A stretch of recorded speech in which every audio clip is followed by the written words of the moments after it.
Assalamualaikum warahmatullahi wabarakatuh.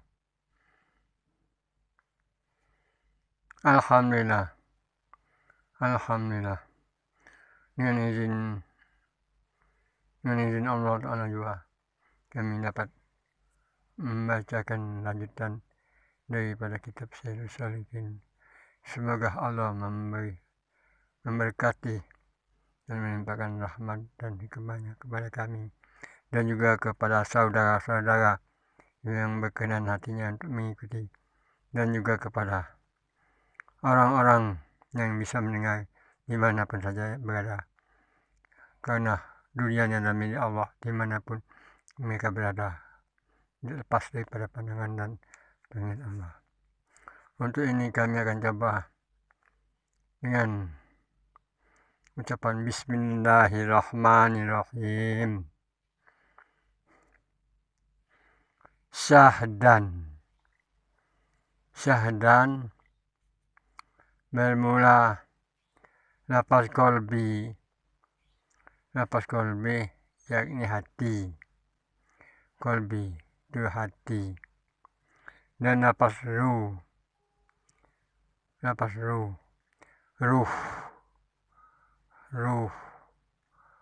atau nyawa, kalau bahasa kita nyawa. Dan lafaz nafsu dan lafaz akli itu bersalah-salahan makna mempahumnya,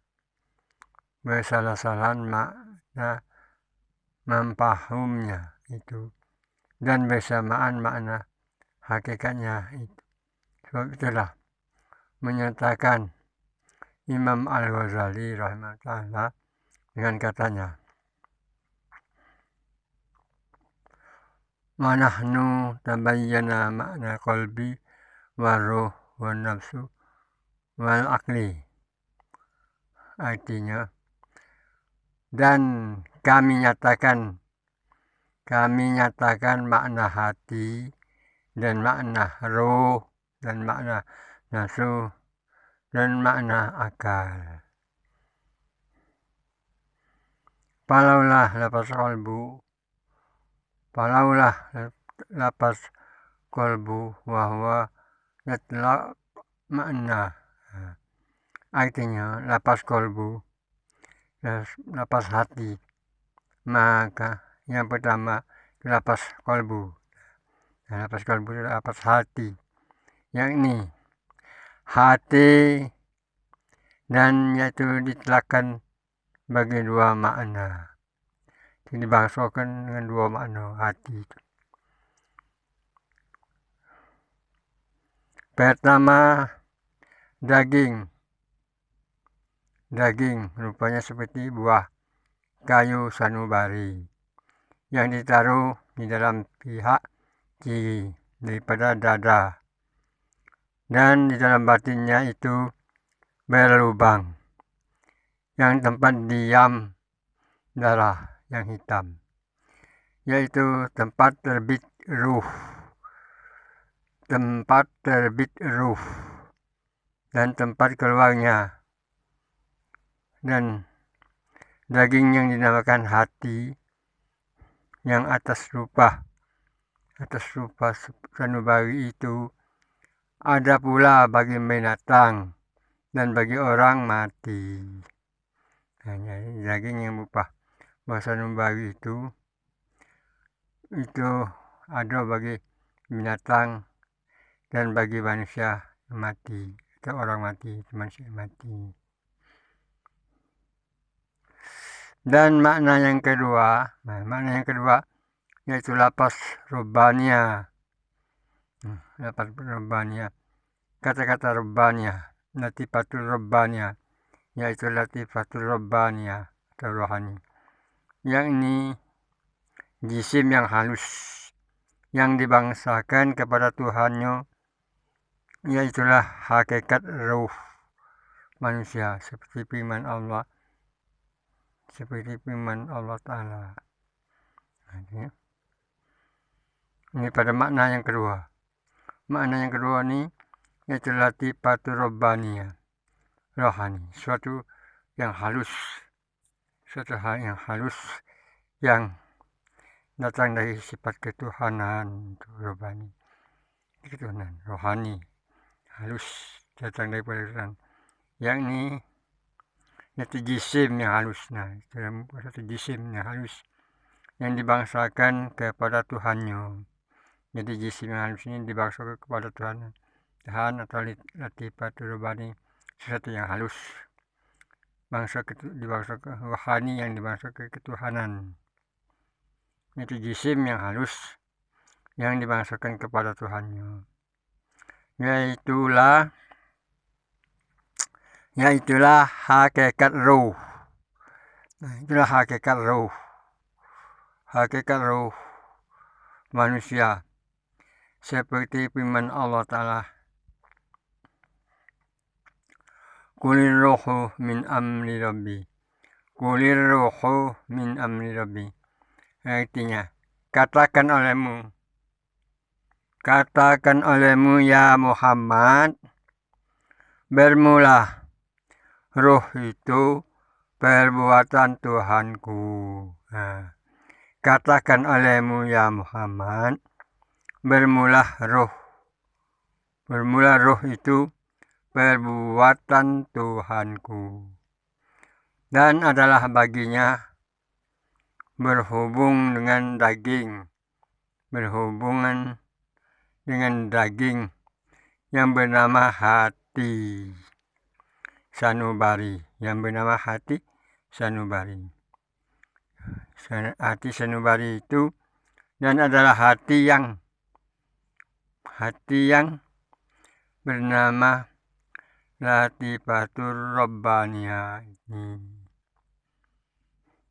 yaitu yang mengetahui akan yang mendapati, ya bagi barang yang tidak mendapati akan ya oleh khayal dan waham. Dan hati yang bernama latifatul robbani itu, yaitulah hakikat insan. Hati yang bernama latifatul robbani itu, yaitulah hakikat insan, dan yaitulah yang dikhitab. Nah, itu yang dikhitab, artinya yang dikhitab oleh Allah Ta'ala di dalam alam arwah, dan katanya, alastu birabbikum qalu bala. Alastu birabbikum qalu bala. Artinya, tiadakah aku Tuhan kamu? Maka berkata segala ruh itu, bahkan engkaulah Tuhan kami. Nah, inilah yang dihitap oleh Allah Ta'ala, ditanya langsung oleh Allah Ta'ala, yaitulah insan. Hakikat insan itu adalah hati robbani. Itu namanya hati yang bernama hati latifatul robbani atau hati nurani. Inilah yang dinamakan hakikat insan. Jadi hakikat insan itu yang dikhitab oleh Allah Ta'ala di dalam alam arwah, dan katanya, alastu birabbikum. Ini kan pertanyaan Allah, alastu birabbikum, adakah aku Tuhan kamu?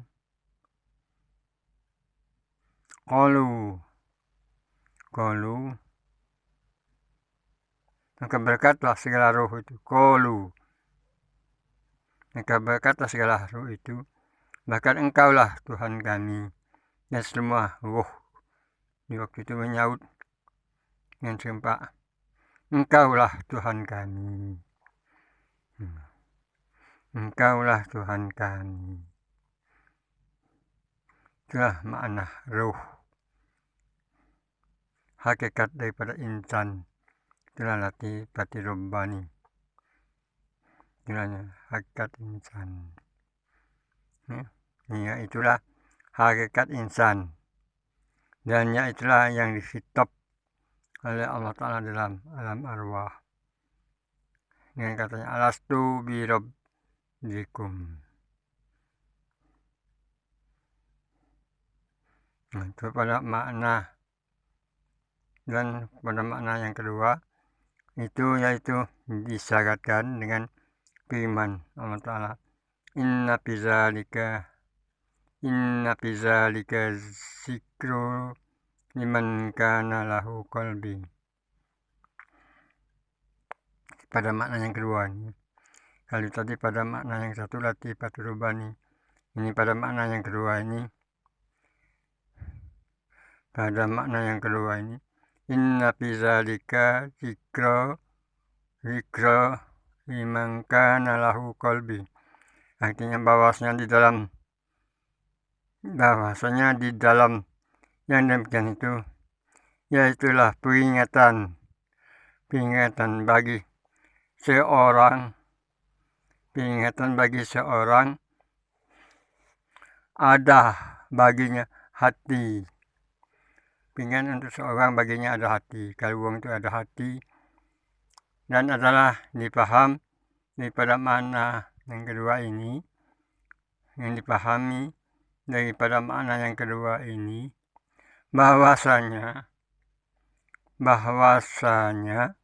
di dalam demikian itu yaitu peringatan bagi seorang yang ada baginya hati, dan adalah dipaham daripada makna yang kedua ini bahwasanya hati yaitu ruh dua. Jadi hati itu ruh dua, seperti lagi akan datang pada makna ruh yang kedua, dan makna yang kedua itu pada hakikatnya satu. Makna yang kedua itu pada hakikatnya satu. Pada hakikatnya satu.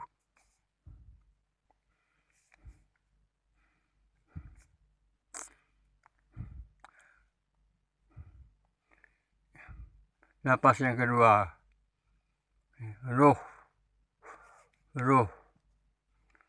Dan ada baginya pula dua makna. Pertama, roh tibi'i namanya, dan itu seperti asap yang tempat terbitnya itu darah yang hitam yang di dalam batin daging yang dinamakan kan dia hati sanubari dahulu itu, dan yang terhambur dengan perantaranya segala urat yang bergerak dan urat yang melu-melu di dalam segala siku-siku sekalian badan.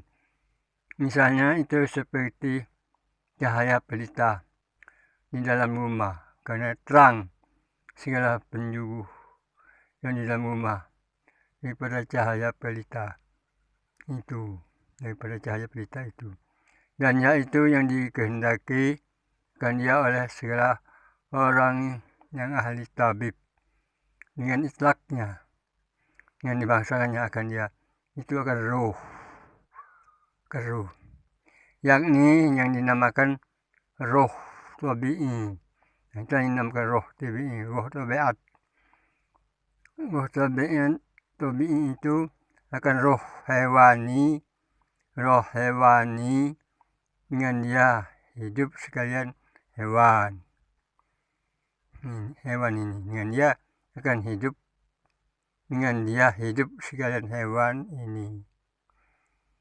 Dengan dia itu keluar masuk segala napas, dengan dia kekal darah di dalam segala badan, dan apabila terbit roh tabi'i itu daripada badan hewan, maka yaitu matilah sekalian badan hewan itu, dan pula putuslah napasnya dan hilanglah darahnya. Nah, jadi sampai sini dulu ya, pembacaan kita akhiri, karena ini kalau dibaca terus-terusan panjang, karena tidak ada batas penghentian, tidak ada titik koma, cuman kita sendiri yang membacanya akan membatasi untuk ini.